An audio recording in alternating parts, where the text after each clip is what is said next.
This is the YoloBox, a super portable, all-in-one, compact live streaming switcher and encoder. In this video, I'm going to share my top 10 favorite accessories for this device.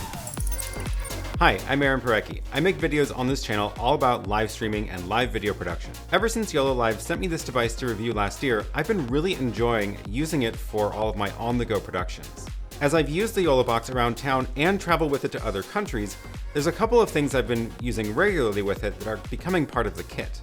I've even made my own cage for this to be able to attach all these accessories to the YoloBox. The PK1 Cage for the YoloBox is a fantastic way to be able to attach all sorts of things to the YoloBox and put the YoloBox on a tripod or other stands. This is something you are able to buy if you want one of your own, and I'm really excited to be able to offer this to people thanks to our partners around the world who are stocking this in their stores. The cage is made up of four main parts. There's the two aluminum bars on the top and bottom, and then there's these two side pieces. And then there's a couple of accessories for the cage that come in the box. It comes with one of the handles that you can use on top to be able to mount things on the top, but you can also buy two additional handles that you can use for the side. And those give you these cold shoe mounts to be able to attach other accessories to this as well.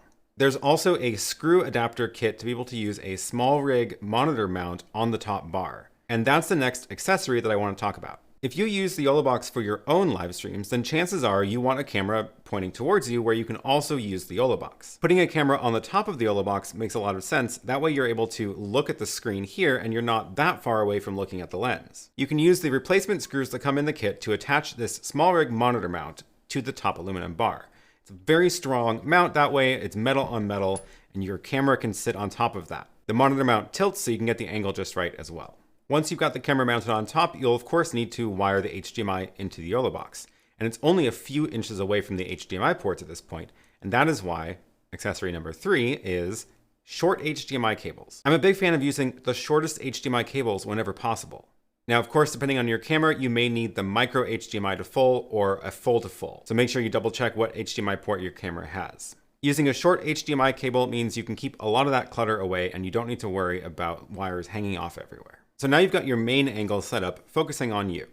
What about other cameras? You can, of course, run a long wire for a second and third camera into the YoloBox, but I also like to use wireless HDMI transmitters in order to be able to have a roving camera that I don't have to worry about being tethered to. There are several models of wireless HDMI transmitters available from Hollyland and CineEye, both of which I've talked about on this channel before. But the one that I like in particular for this use case is the Hollyland 400S Pro. The reason is that it has a built-in cold shoe adapter. A lot of the other ones have 1/4-inch tripod screws, which are fine for most things, but in order to mount it to this cage, for example, you have to have extra screws and things.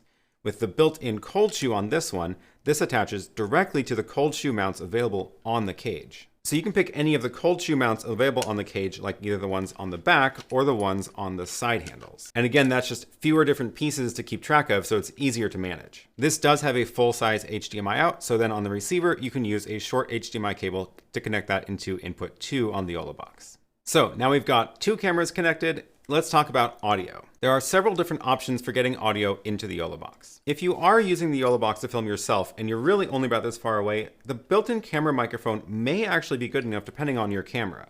But I like to use a wireless microphone. That way, again, I can get up and walk around if I'm using the secondary camera wirelessly. For a wireless microphone, both the Hollyland Lark 150 and the Røde Wireless Go II are excellent options. The Hollyland Lark 150 comes in this charging case, which is definitely convenient for travel. Again, fewer wires, fewer things to think about. This has a built-in battery, and you can plug it in via USB-C to charge it. If you're using the Røde Wireless Go II, you need to charge each of the pieces individually with USB-C cables, or you can buy this third-party case that also charges all three together. The Hollyland Lark 150 receiver again has a cold shoe mount on it, so you can just clip it to one of the available cold shoe brackets on the cage. You can connect the wireless receiver either directly into the YoloBox or into your camera that feeds the audio in through HDMI.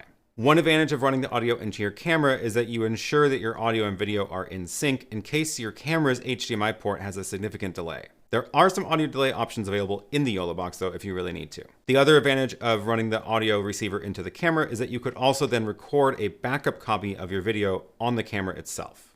One of the other differences between the Hollyland and the Røde microphones is the Røde mic capsules themselves actually have built-in memory and can be configured to record all the time.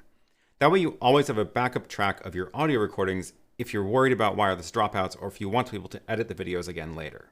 So this kit is coming together nicely now. Let's now talk about lighting. One of my favorite lighting kits for traveling is the Aputure MC lights. These are RGB panels and they can go anywhere from cool to bright white, as well as full RGB.